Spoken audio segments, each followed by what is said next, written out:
Good day, all my fellow Jeepers. Today I bring you the opening from a location in Nashville called Two Rivers Bridge.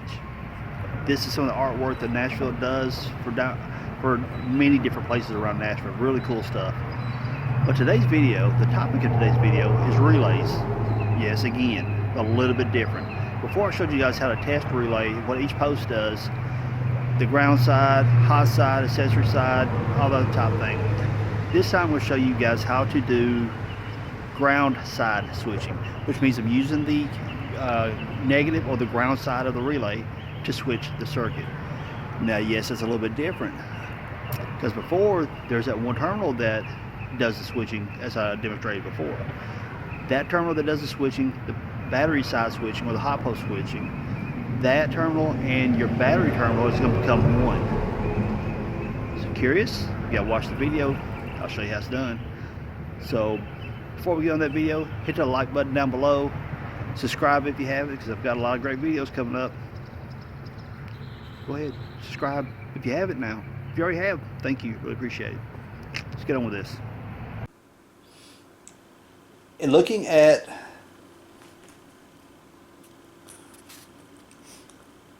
we're looking at using the ground as your switch circuit, as you can see here.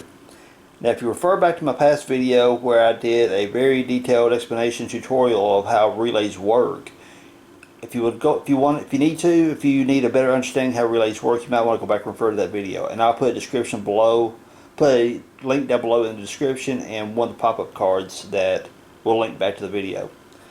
So just as a short summary, typically post 30 goes to your breaker, then to your battery.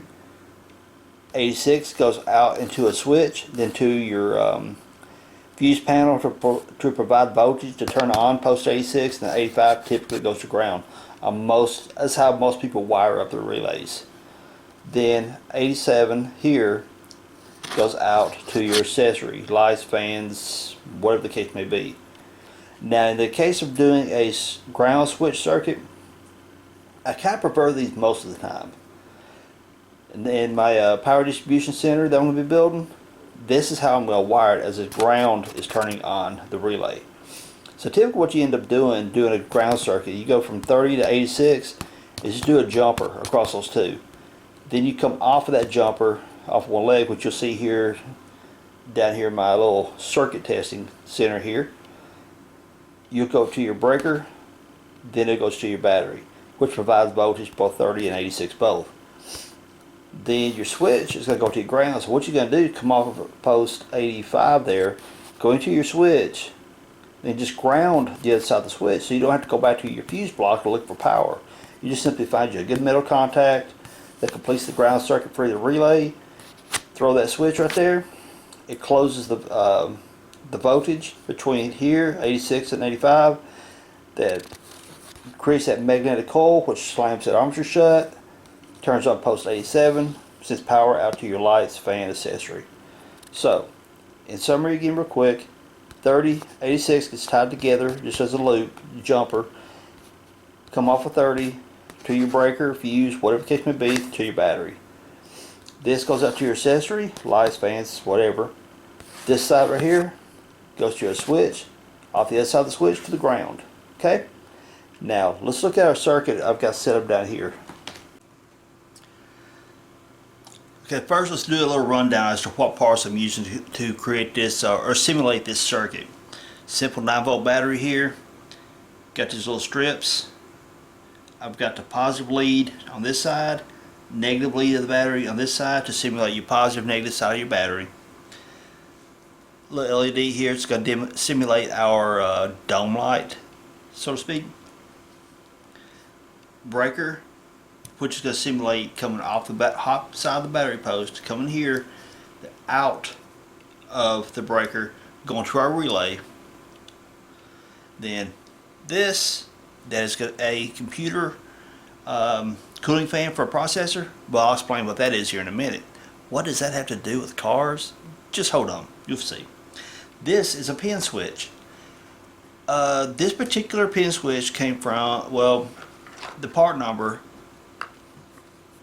BWD part number S227 as you see right there, got that O'Reilly's, and to simulate this circuit right here. What a pin switch is, if you open and close your door, you know how it turns on or turns off your dome light? That's the little switch that's making that happen.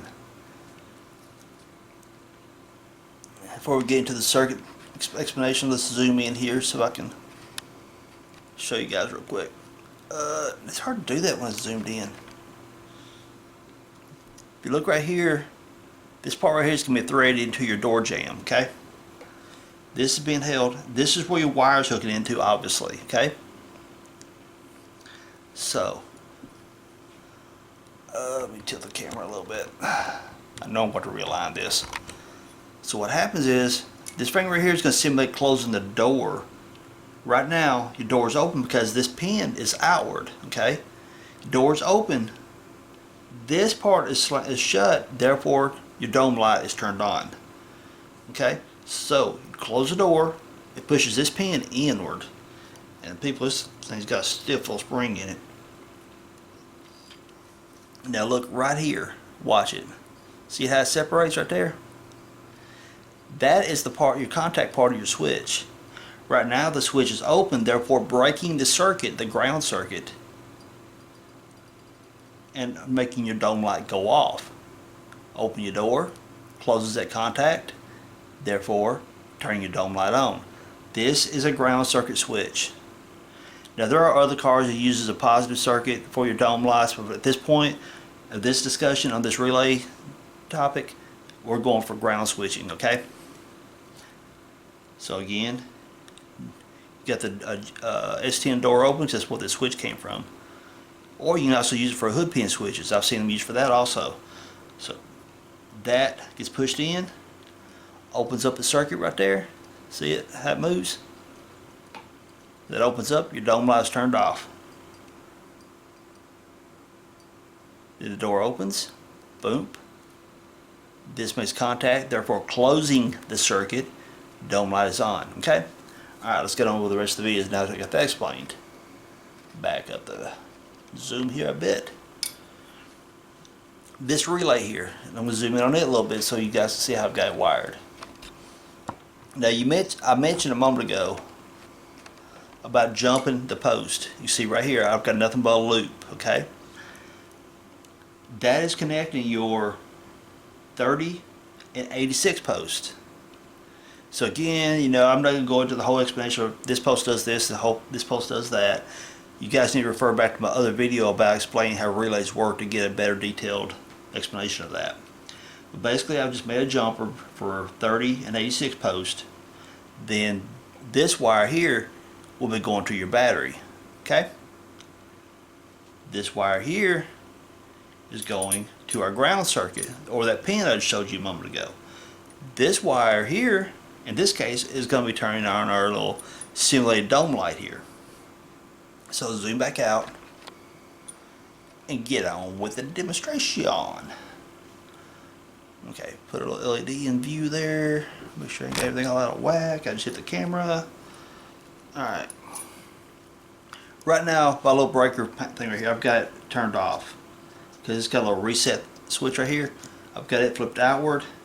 So therefore it's got everything turned off. So when I push this in, here, reset this breaker, what do I got? My LED is on and it's flickering like crazy, so which means I've got a crappy connection somewhere. Let's see.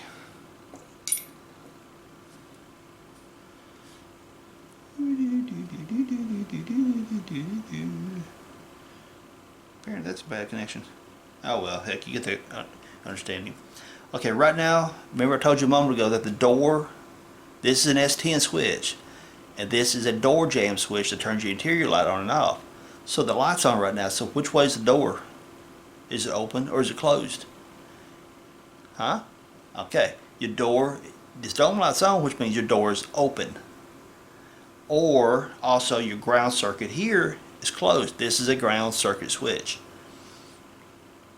So now if you get in the vehicle and you close the door, you're about to drive off, you push that pin in, separate the circuit here, separated your ground circuit, which turned off your relay here, therefore turning off your interior lights. Pretty clear? Okay. You done drove down the road, you done stopped at your store, gonna get out and get you some gas. Open the door, boom. Interior light comes on. What happened?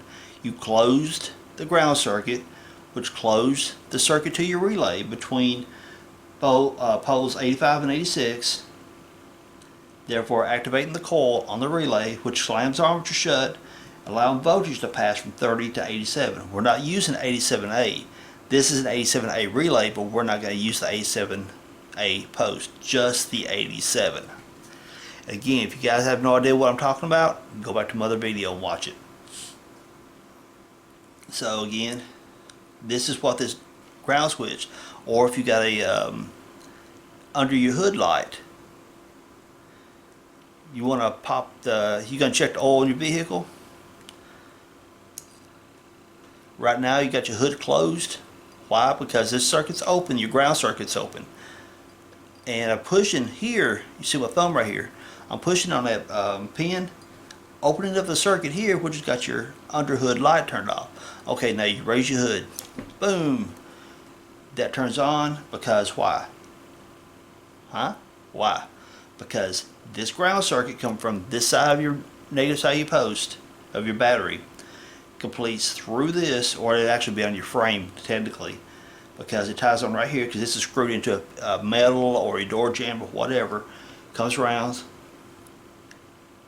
pole number 85, completing the ground circuit. So therefore activates the coil, passes power over, activates the coil, slams the armature shut, passing power from coil 30, from post 30 through to 87, turning on your under hood light.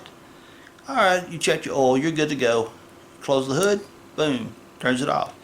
Because you've opened the ground circuit, and which I just closed the ground circuit. But you guys get the point on that, okay? It's just working your ground side. Now there's another one, another type of circuit we can use, another type of feature we can use for a negative ground circuit, okay? What is that? That's why I've got this. Now it's time to explain why I'm using that. So I'm going to push my little button here, which turns all this off. I'm going to pull this from post number 87. Right, so it's testing you guys. This hot side of your fan,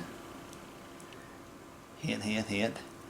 Let's imagine this right here is the cooling fan for your Jeep, okay? This is radiator here, this is a cooling fan. The electric fans. So what would a pin switch have to do with a cooling fan? It doesn't have anything to do with it, but it's time to use your imagination here, people. Can you do it? Let's imagine this pin switch is now a temperature switch. Now if you order your aftermarket kits from Painless or from Summit Racing that has a temperature switch that may turn on the fan at say 205 degrees but turn it off at 195. I mean, just to make up numbers, but you know, whenever your Jeep gets to running on the hot side and you've got one of those temperature switches that turns on the fan at 205 degrees but turns it off at 195. Now I'm just making those numbers up. You get different sensors that turns it on and off at different temps, but I'm just spitballing those numbers, okay? So how would that play into effect here? Let me tighten this up a little bit. Because the temperature sensor, when you screw it down inside the water neck where your thermostat's at, you only got one wire coming off here. At least one of my Mustangs made like that. Because I use electric fans in my Mustang. The one wire right there, whenever it gets to the proper temps, it will close the ground circuit, therefore turning on the relay, and the relay therefore turns on the fan. Okay, time for some fun. Boom! Check it out. The fan just kicked on because I've got this circuit closed. Okay, we're driving down the road. We're all good to go. No, because you got wind coming across the radiator right here. You don't need your cooling fan at all. Oh crap, we're in a traffic jam. Okay, you're sitting there, it's idling. And you watch a temperature hand, it's creeping, it's creeping up. Then all of a sudden, you get up to 205 degrees. And we're just going to keep with that number for simplicity's sake. You get to 205 degrees, and this is your temperature switch, remember? That temperature switch says, hey, dude, you're at 205, it's time to kick on the cooling fan. So what it does, it closes the circuit inside the switch. Closes that ground circuit, which therefore allows the voltage come from your chassis, or from your engine in this case, pass through the ground circuit to the ground side of your relay. Remember, your hot side's already got voltage because you've got the loop here going back to your breaker. So what's happened is the ground side completed the coil circuit, which allows that magnetic trigger to close that armature, allowing voltage to pass from 30 post to the 87 post, running your fan. So again, the low amperage is your ground side, and what would normally be, it says this part's going to get kind of confusing. Your low amperage is definitely going to be on your ground side, done, because the ground here is going to go to your chassis.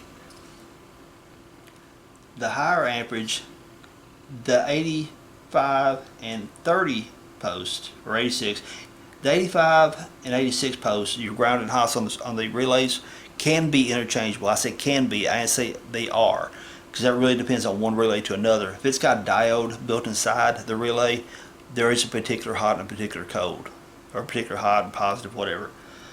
But in this case, let's just say 86 is our hot post, okay?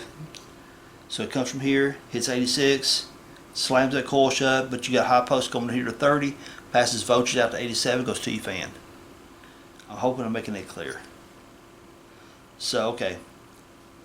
You sit there, it kicked on at 205, and this thermostat switch right here is programmed to kick off at 195. Okay, now it says at 195, what it does, it opens that circuit back up. See how that right there opened? It opens the circuit back up, therefore turning off the relay, killing the voltage between 85 and 86, therefore taking voltage away from the coil inside the relay, and stopping the voltage from passing from 30 to the 87 post. Okay? Again, you guys refer back to my other video, and I'll put a link down in the description, and the little pop-up cards. I'll put a link in each one of those where you guys go back to my other video giving a better description of each post inside the relay. So, okay. We're cooled down now. We're driving down the road again. We get to another place where stop sign, or not stop sign, but stoplight, or traffic jam. The Jeep starts to heat up. That temperature sending unit closes. Boom, because we hit 205. Now just again, make up temperature numbers. It completes the ground circuit here, completing the voltage between 85 and 86 because you're getting voltage from your battery off this. Completing the voltage connection between 30 and 87, turning on your fan. So that's a ground circuit. I prefer typically running the ground circuit simply because it actually knocks out one wire in the whole wiring schematic. I want to turn it off. Because you took from the positive side of your battery here, coming through your breaker or fuse, whatever it is you decide to use, it passes through here, hits post 30 and 86. That becomes your high amperage and low amperage circuit. But you've taken out one wire because what typically the way it would wire on a relay, you would come off your 86 post and go to your switch, then go to your breaker fuse box. Therefore, needing an extra wire to activate the low amperage side of your relay. This way, you got high amperage and low amperage both running on the same circuit on your relay. This runs back to your battery. Low amperage, only side of the low amperage is your ground side at this point. That's going to connect to your body, so you come out of the ground of the relay to your switch. The switch grounded to any place there's metal close. That's all you got to do. Then coming off your 87 post goes to your accessory, and the accessory itself can be grounded to the chassis or the engine block or whatever the case may be. Very simple circuit.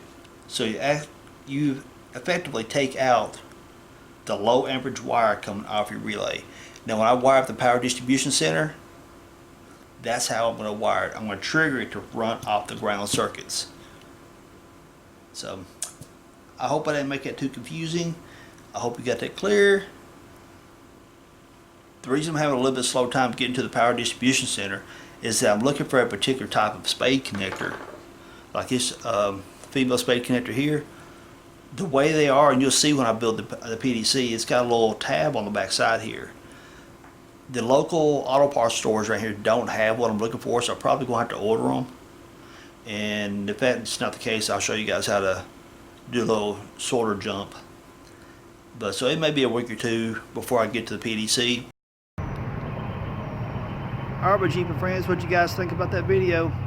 Very educational, because most people want to use that one switching post on the relay to trigger with a toggle switch and call it done.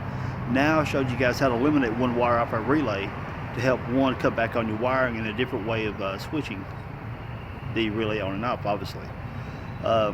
So there's going to be some of you going to ask, what about that relay module that you've been talking about? It's coming up. I finally found the terminals I wanted to use, so I don't have to really rig a bunch of mess up. So I found the terminal I want to use. So that video will be coming up here really soon, okay? Hang tight. So everyone that checks out my video, I really appreciate it. Everyone that's subscribed to my channel, I really appreciate that. You guys really, I enjoy helping people, okay? And for you guys to know, for subscribing and keep following my video and all the likes I get, that really lets me know that I'm doing the right thing. I really appreciate everything you guys do, okay? Cool? Cool. So everyone, if you haven't, smack that thumbs up down there. Just comment, tell me about your relay uses, the way you like to use them, and also subscribe if you haven't. So everyone, again, check out www.fixjeeps.com. Can't forget that. Lots of good information on there. So everyone, I really appreciate you hanging out with me. Peace out. Later, y'all.